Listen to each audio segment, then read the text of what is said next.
Montana Territory, August 1879. The sharp crack of wood against metal split the still prairie air, the sound echoing off the dry hills behind the Pritchard homestead. Inside the shed, where the sun barely reached through a wooden slat, Bellamy Pritchard flinched at the noise, her breath catching in her throat. She had been locked inside for 3 days. The heat was choking. Dust clung to her lips. Her wrists were raw from trying to tug open the latch, but her father had bolted it from the outside. All because she had told him no. No, I will not marry Melvin Price. She had said it clear and calm over supper, her voice level despite her heart hammering. Her father didn't shout or argue. He simply stood, took her by the arm, and dragged her out back to the old tack shed he never used anymore. You will stay in there until you learn obedience, he had said. Then he slid the bolt shut. Bellamy knew Melvin. He was 20 years older, cruel to his horses, and once boasted of striking his sister for speaking out of turn. Her father wanted the land Melvin had. She would rather die in that shed than marry him. On the third morning, she thought she heard hooves. She pressed her ear to the wall, but the wind carried nothing. Just when she sank back down, dizzy from hunger, a new sound came, boots crunching dry grass. Someone was out there. Then the latch scraped. Back up, a man's voice said, low and steady. Bellamy didn't move. She stared at the door, heart pounding. The latch cracked. The bolt snapped loose. The door swung open slowly, light pouring in like a flood. He stood there, tall and dust-covered, the sun behind him. A rifle hung over one shoulder, and a worn hat shadowed his eyes. You all right? He asked. She blinked up at him, too stunned to speak. He stepped forward, crouched beside her. Name's Vaughn Dorsey. I was riding through, heard something strange. Found that door locked tight. You hurt? My name is Bellamy, she whispered, her voice hoarse. Bellamy Pritchard. You should not be here. You were locked in, he said. That ain't right. I disobeyed, she said, trying to stand but stumbling. Vaughn caught her arm, steadied her. His touch was careful, as if he feared bruising her. You need water, he said. Come on. Bellamy hesitated, then nodded once. He helped her outside, and the air hit her like a slap. The prairie stretched wide and open, the sky too blue to bear. She leaned against him, legs trembling. Vaughn pulled a canteen from his saddlebag and handed it to her. She drank slow, letting the cool water ease her cracked lips. Where is your father now? He asked. Gone to White Sulphur Springs. He will be back tomorrow. Vaughn looked toward the house, then back at her. You want me to walk you inside? She shook her head. He will just do worse next time. Then you are not staying here. Bellamy stiffened. I cannot leave. You can, he said, voice quiet but firm. And you will. She looked at him, really looked. He was young, maybe 26, with sun-darkened skin and eyes that held no judgment. Just a steady calm. Why would you help me? She asked. Because someone should have sooner, he said. Bellamy's throat burned at that. She looked down, her fingers tightening around the canteen. When she looked back up, he was watching her like he was waiting for her to decide. I have nowhere to go, she said. Well, he said, adjusting his hat. I have a wagon, 2 horses, and no one to tell me otherwise. That is somewhere. She stared at him. You do not even know me. He gave a small shrug. I know enough. She hesitated. Then she said, I need 5 minutes. He nodded. I will wait by the trees. She walked into the house. Her legs were weak, but her mind moved sharp. She took her mother's Bible, her mother's brooch, and a folded photograph of her brother who died in the war. She left everything else. That house had never been a home. When she stepped out, he was there, already hitching the horses to the wagon. She climbed in without a word. He offered her a blanket, and she wrapped it around herself and watched the only place she had ever known fade into the distance. They rode until dusk, not speaking much. The land turned gold around them. He made camp by a creek, unsaddled the horses, and built a quiet fire. Bellamy sat close to the flames, arms wrapped around her knees. You all right? Vaughn asked. I do not know how to thank you. He knelt beside her, pulled a tin of beans from a pack, and handed it to her. You do not owe me anything. She took it, but her hand brushed his, and something passed between them, something steady and warm. I have never even left the county, she said. Well, he said, first time for everything. She smiled, just a little. He smiled back. That night, under the stars, Bellamy lay wrapped in her blanket, while Vaughn slept nearby near the fire, his rifle across his lap, like nothing in the world would get past him. And for the first time in her life, she felt safe. Not because of who he was, but because of how he stayed. The morning came soft and gray, the sky layered in low clouds that dulled the prairie light. Bellamy sat cross-legged on a flat stone, combing her fingers through her tangled hair. Vaughn was down by the creek, rinsing out a pan with quiet efficiency. Neither had spoken much since dawn, but the silence felt companionable, not strained. She watched the way he moved, deliberate, without waste. There was something about him that made her feel steadied, as if the ground didn't tilt quite so much when he was near. He returned with the pan and set it near the fire. "We'll reach Fort Logan by midday," he said. "Could trade for supplies, maybe ask around about work." Bellamy looked up. "Do you know someone there?" "No," he said, sitting across from her. "But I've passed through enough to know it's a place folks don't ask too many questions." She nodded, pulling her shawl tighter around her shoulders. Her dress, once pale blue, was now stiff with dust. "Do you think they'll take a woman for anything useful?" "Depends," he said. "You ever work with stock? Stitch anything? Cook for more than yourself?" "I can sew a clean hem and butcher a chicken," she said. "And I ran my father's house since I was 12. "That'll do," he said. She studied him. "What about you? You always traveling?"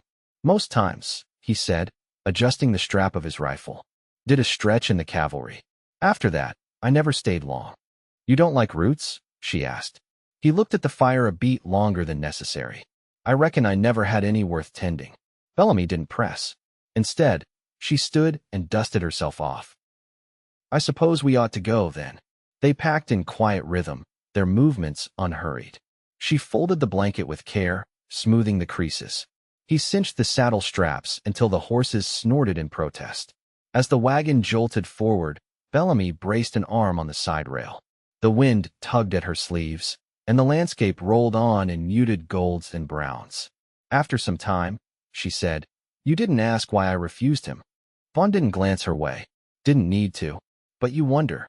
He took a moment. "I figured you had your reasons. And they were yours." She looked out across the fields, where the grass swayed like water. "He once offered to trade a mare for me. Said it loud enough for folks at church to hear. My father laughed. Thought it meant we were lucky." Vaughn's jaw shifted, but his hands stayed steady on the reins. "He had a temper," she added. "Melvin, not my father. Though I suppose that applies to both." "Wasn't your doing, none of it," Vaughn said. "No," she said, "but it still shaped me."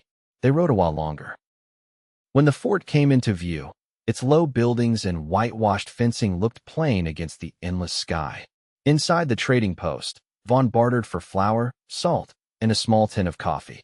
Bellamy wandered near the shelves, pausing by a bolt of calico in faded rose. She touched it lightly, then stepped away. Outside, she waited by the wagon while Vaughn tied down the sacks.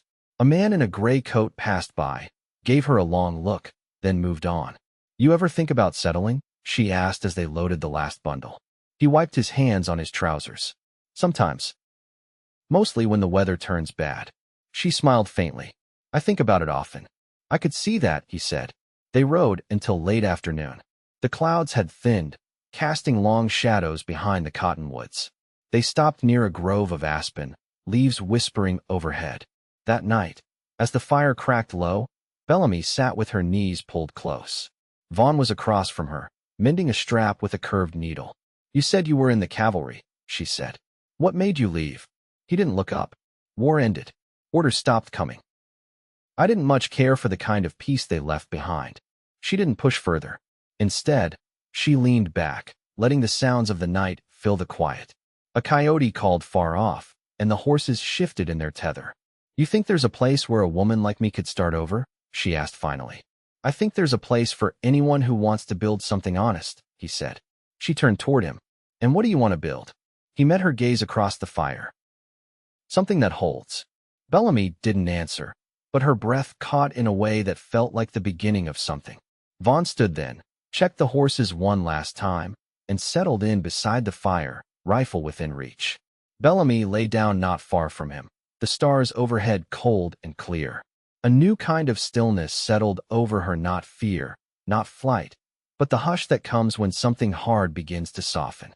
She closed her eyes, and this time, she didn't dream of locked doors.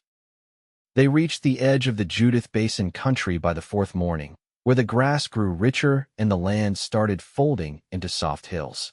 Bellamy rode beside Vaughn now, no longer tucked in the wagon bed. She held the reins of the mule he'd let her lead, getting the feel of its rhythm under her hands. "This land's older than it looks," Vaughn said, eyes scanning the horizon. "Used to be crow hunting grounds before the treaties cut it up." Bellamy glanced sideways. "You've traveled through here before?" "Years ago," he said. "Guided a wagon train north when I was 19. Most of 'em turned back before the snow." She tipped her chin toward the hills.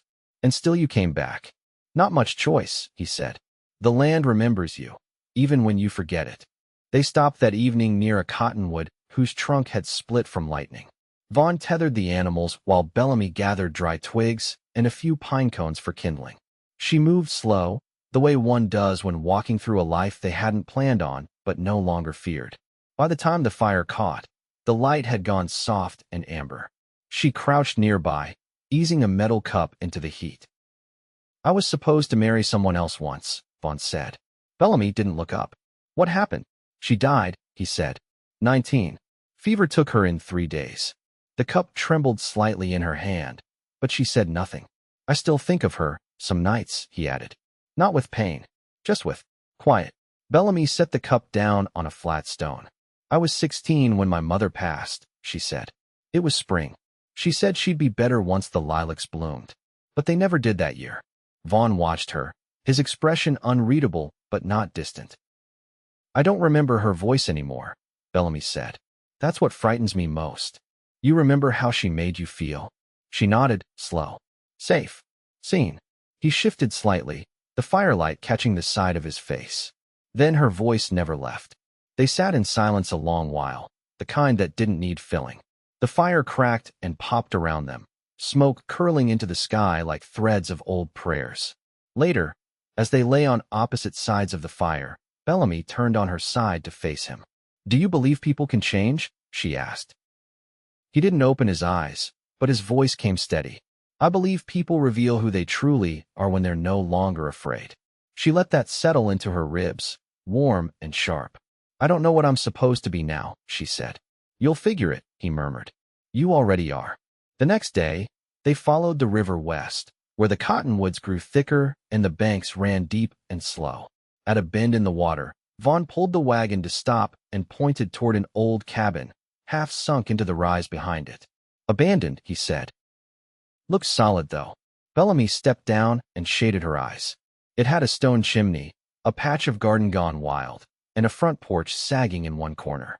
"Could fix it," Vaughn said. "If we wanted to." She turned to him. "Do you?" He didn't answer right away. Instead, he walked up to the porch, tested the boards with his boot, and turned back. "I ain't ever stayed anywhere by choice," he said. "Might be time to try." Bellamy followed him to the door. It opened with a groan, and the smell of old cedar and dust spilled out. Inside, the hearth stood cold but intact. A single chair rested near the window, worn smooth at the arms. She ran her hand along the sill, then looked over her shoulder at him. "I could cook here," she said, "with a proper stove. And plant carrots come spring." "I can build a fence," he said. "Keep the mule from wandering." Their eyes met in the hush of the room. Bellamy stepped forward, close enough to hear the quiet pull of his breath. "I don't want to run anymore," she said. "You won't have to," he answered, and reached out careful, as always, and brushed a stray hair from her cheek. When she leaned into his hand, it felt like a promise. Not spoken, but sealed. By early September, the days turned gentler. The heat of high summer had slipped from the air, replaced by a mellow warmth that clung to the skin without pressing. Bellamy stood barefoot on the packed dirt floor of the cabin, sleeves rolled to her elbows as she measured flour into a bowl. Outside, the wind stirred the tall ryegrass they'd let grow wild around the fence line. The cabin had taken to them like it had been waiting quiet walls, a door that held against the wind, and windows that caught the sun just right in the afternoon. Vaughn was on the roof, hammering down cedar shakes he'd split himself. Bellamy could hear the steady tap of iron on wood between gusts. She liked that sound, persistent but never rushed, like he trusted time to do its work. She opened the door and stepped outside, shielding her eyes. There's stew warming, if you're hungry. He looked down, one knee braced against the slope of the roof. Soon as I finish this row, rain'll find the weak spots if I don't. I'll keep it from burning, she said, and stayed there a moment longer, watching the way he worked.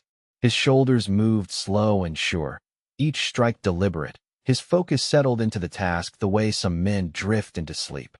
Back inside, Bellamy ladled out 2 bowls, setting them on the table Vaughn had built from pine boards salvaged near the river bend. She lit the lantern as the sun dropped lower, casting long shadows across the floorboards. The air smelled of thyme and smoke. When Vaughn came in, he washed his hands outside with a dipper and basin before stepping through the door. He hung his hat on the peg by the stove, then sat across from her, wiping his brow with the back of his wrist. Took longer than I thought, he said. That corner near the chimney's soft. Might need bracing come winter. We have time, Bellamy said, tearing off a piece of bread she'd baked that morning. Snow won't come till the elk start moving down. You've got an eye for signs already, Vaughn said, smiling faintly. I watched the land, she said. It tells more truth than people ever did back home. He nodded, took a bite of stew, and was quiet a while.